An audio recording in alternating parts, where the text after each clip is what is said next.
came to the Mirror Abbey at noon when the desert held its breath. The cliffs around the canyon shimmered with a quiet menace, the rose-gold faces split by veins of basalt, like ink in dry parchment. Dust whirled in lazy eddies, dancing along the narrow trail carved by forgotten pilgrims and jackals. The wind carried the scent of myrrh and rust, and somewhere far above, a falcon gave a long, spiraling cry. Farid rode ahead. He was a lean man with a sharp profile, the sort born of highland winters and long silences. His black hair, bound in a faded green scarf, clung to his brow with sweat. Beneath his weathered cloak, a curved dagger tapped gently against his hip with each step of the mare, a gift from his mother, unused. Behind him, Master Davar swayed atop a grey mule, thin as a shadow in the sun. The old man's rose was the colour of sand after rain, patched with indigo thread and the marks of old ink spills. His beard flowed like white silk, and a silver ring glinted on each finger, each bearing a seal: star, lion, flame, wheel. Upon his back, tied with black wool cord, rested a mirror wrapped in white linen. It was round and silent. No one spoke to it. The abbey rose from the canyon floor without warning. One moment there was rock and brush and stunted fig trees. The next, a wall of burnished obsidian stood before them, so tall it seemed to cleave the sky. No windows, no domes, no banners, just the vast mirror-like face of the structure, reflecting the canyon, the sky, and the two men, though in the mirror's shimmer, the mule had no rider, and Farid's face was made of smoke. He spat. Davar cleared his throat. "Do not offend the walls, boy." "It's not the walls I fear, Ustad," Farid said. "It's what listens behind them." Davar smiled faintly. "Then listen back. This place teaches that, if nothing else." They dismounted. The air here was stiller than outside. Time slowed, even the mule stopped swishing its tail. The gates, twin slabs of black stone with veins of silver, had no handles, no hinges, just the shape of a door remembered. Davar stepped forward and whispered a poem. "In the glass I saw fire. Not my face, nor any liar. What is shown is what is owed. Truth unmarred, though truth corrode." The gate sighed, then opened. The cool darkness within smelled of rosewater and forgotten prayers. Farid's hand went to his dagger. He did not draw it. They walked into the Mirror Abbey. The first hall was narrow, flanked by mirror panels 10 feet tall and carved from one unbroken sheet of obsidian. They reflected no light. Instead, they held memory, glimpses of things Farid had not done, but might have, or could still do. He saw himself weeping beside a child's grave. He saw a silver mask in his hands. He saw a woman's body floating face down in a black canal. "Do not look too long," said Davar. "They hunger." Farid grunted, though his eyes lingered. They passed into a domed atrium where the light shifted strangely. A ceiling was carved with verses in Sanskrit. The walls were hung with pale silk banners, each embroidered with a face. Young, old, male, female, smiling, screaming, blank. One was torn down the middle. At the center of the chamber stood a shallow basin of still water, rimmed in lapis and bone. The mirror was placed here by the Keeper of Faces, Davar explained. The ritual would begin at dusk. Until then, silence and fasting. They laid out their mats. Davar unwrapped the linen bundle and set the mirror, round and heavy as a full moon, beside the basin. "It was here your father came," Davar said almost absently. "He sought to forget. The Abbey does not forgive that kind of desire." Farid said nothing. Instead, he took bread from his satchel and ate in defiance. The dry crust cracked in his mouth like twigs.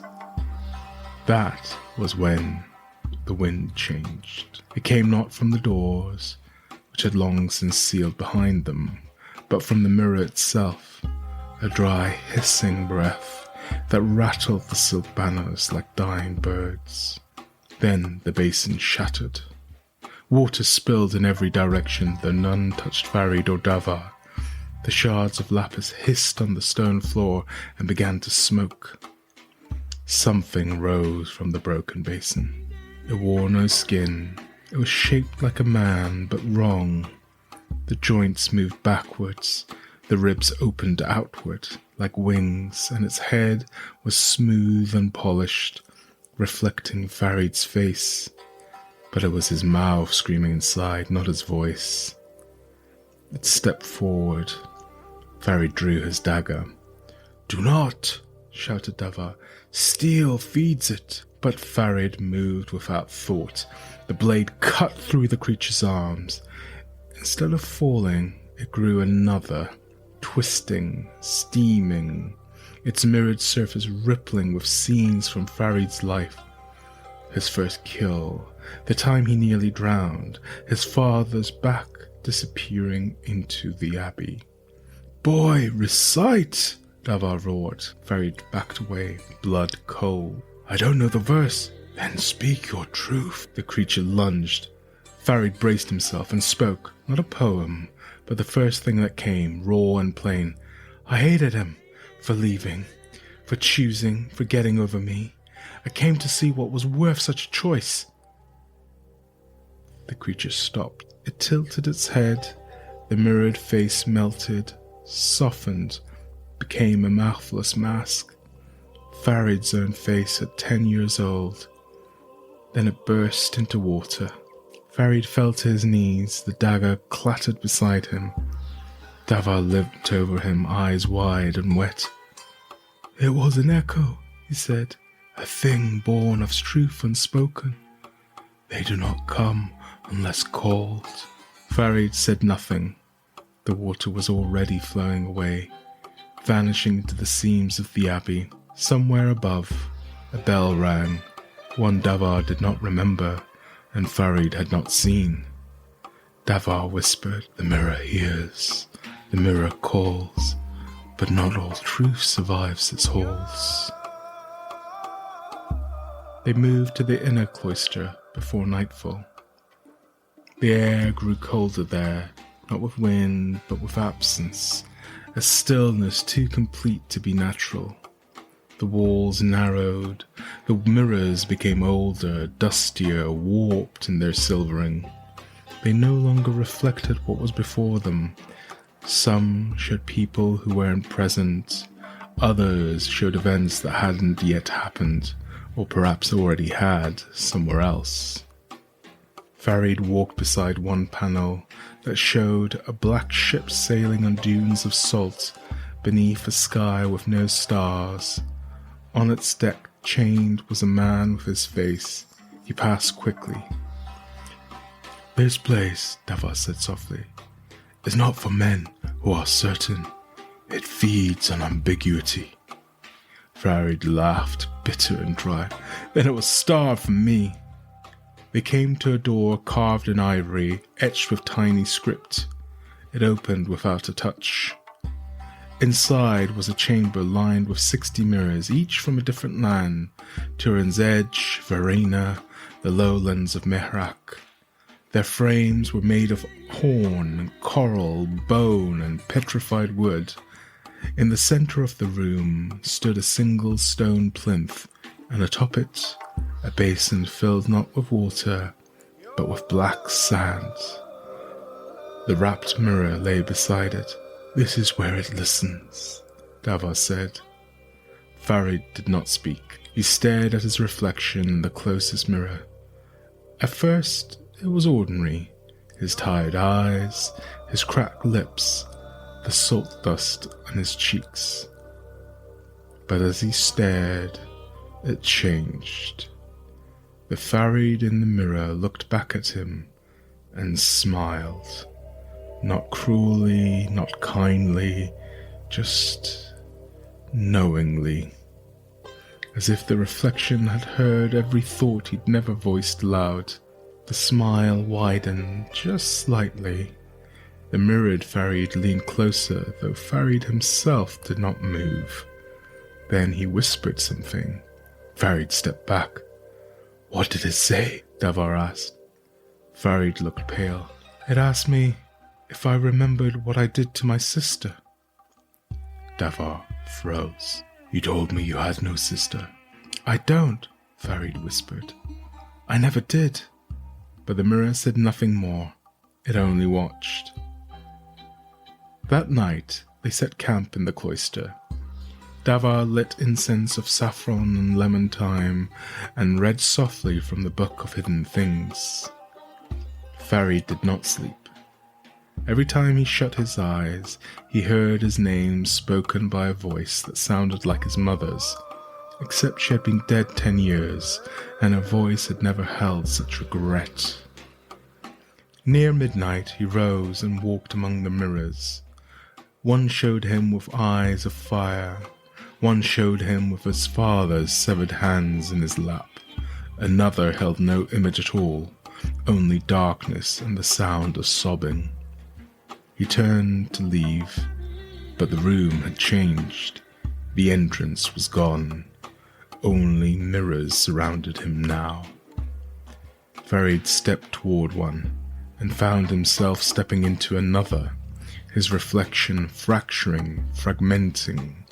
His voice, when he called out, echoed strangely, sometimes ahead of him, sometimes behind, and once inside his own mouth, though he had said nothing. Then he saw the girl. She was sitting in one of the mirrors, in the corner, knees drawn up, hair long and tangled. Her face was wrong, soft, unformed, blurred like a forgotten name. He knew her, but he didn't. She lifted her head and spoke with his voice. "Brother, why did you bury me in the well?" Farid fell backward. The mirror cracked, not shattered, just one long, jagged line across its surface like a wound. He lay there shaking. Davar found him before dawn, curled in the dust, eyes open, lips moving in prayer. "Who is she?"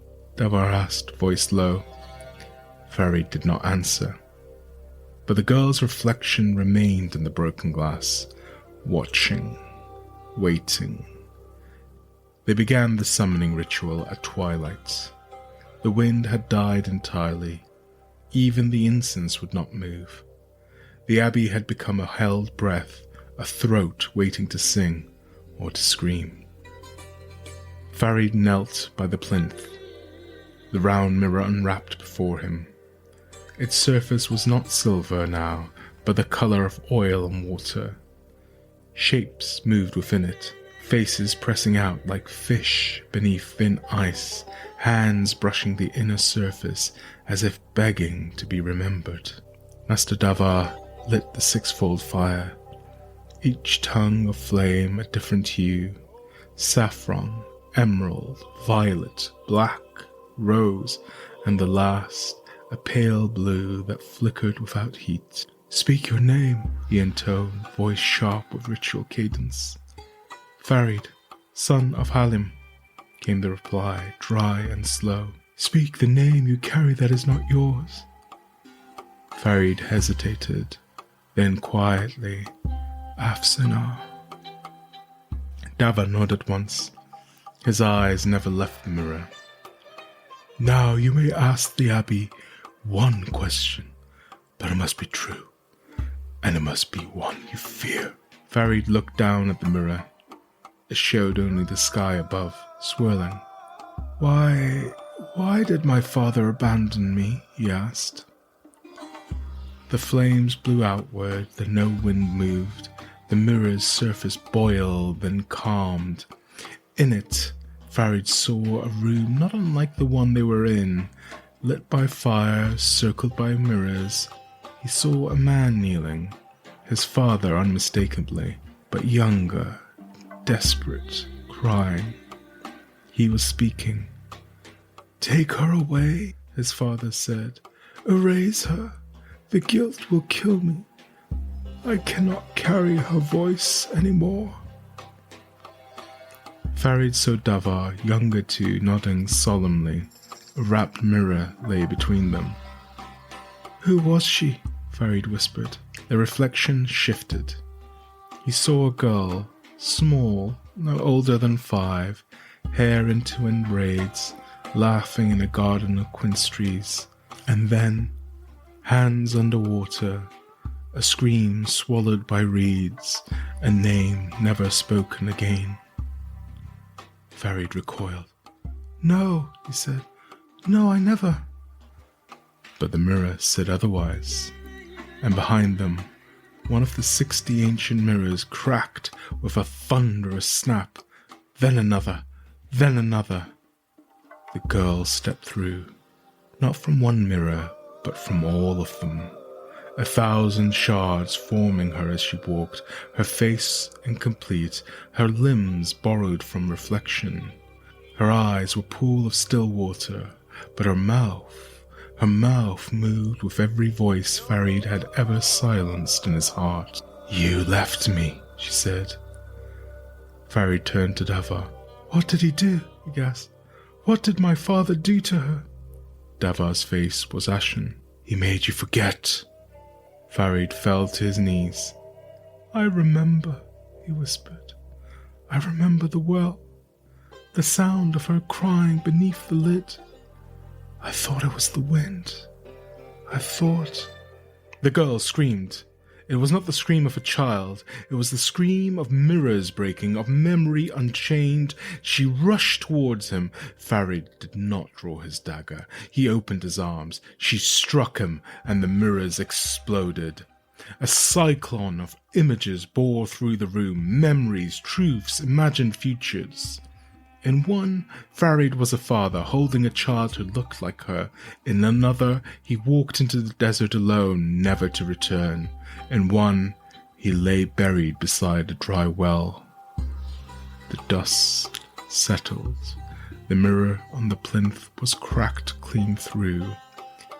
Farid lay motionless, blood running from his ears, eyes glassy. The girl knelt beside him.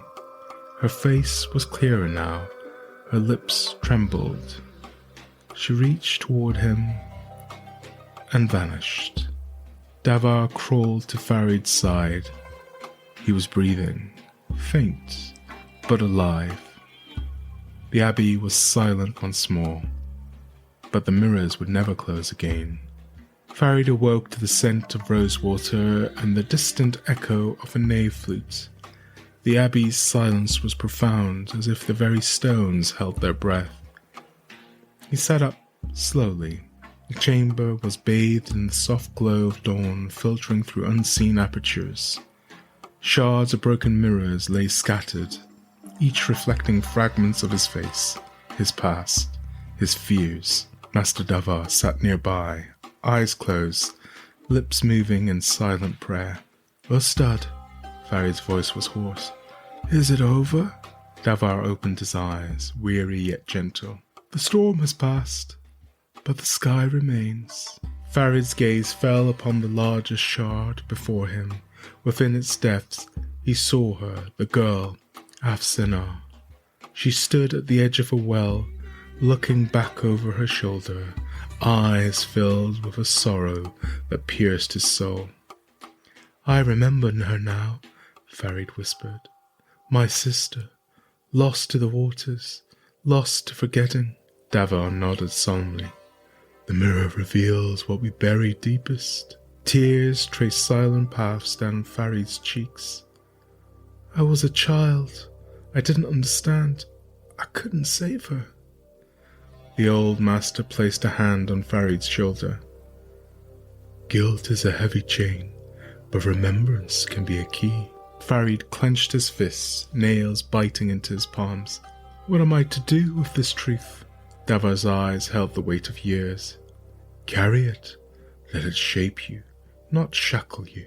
Farid looked around the shattered chamber. The mirrors are broken. The abbey is wounded. Davar managed a faint smile. Yet it stands. As do you. Farid took a deep breath, the air tinged with the scent of ancient stones and lingering incense. Will she ever forgive me? Davar's expression was unreadable. Perhaps the question is, will you forgive yourself? Silence enveloped him, thick and tangible.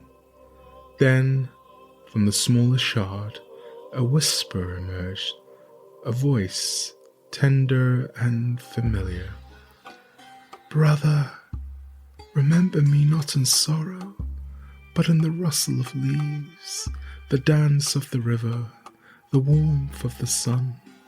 I am not gone, but woven into the fabric of your being. Farid's heart ached, yet within the pain, a seed of solace took root. He stood, offering a hand to Davar. It's time we leave this place. Davar accepted the gesture, rising with effort. The path is yours to walk. As they stepped over the threshold of the Mirror Abbey, the sun ascended, casting golden hues upon the canyon walls. The world was unchanged, yet Farid saw it anew. He turned for a final glance at the abbey. The mirrors, though fractured, caught the sunlight, scattering it into a spectrum of colours, a testament to beauty born from brokenness. Mounting their steeds, they began the journey homeward. The road was long, the memories heavy, but within Farid, a quiet determination stirred. He would honour Afsanah, not with chains of guilt, but with steps forward, carrying her memory as a beacon, not a burden. And as the horizon stretched before them, the mingling of hope and despair painted the sky in shades of dawn.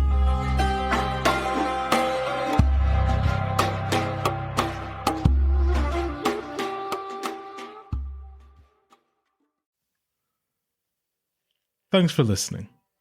If you enjoyed the episode, please consider sharing it with a friend and leaving a review. It really helps others find the show. I'd love to hear what you think, so feel free to send your thoughts, questions, or feedback to podcast@avastera.net. Until next time, keep the flame lit.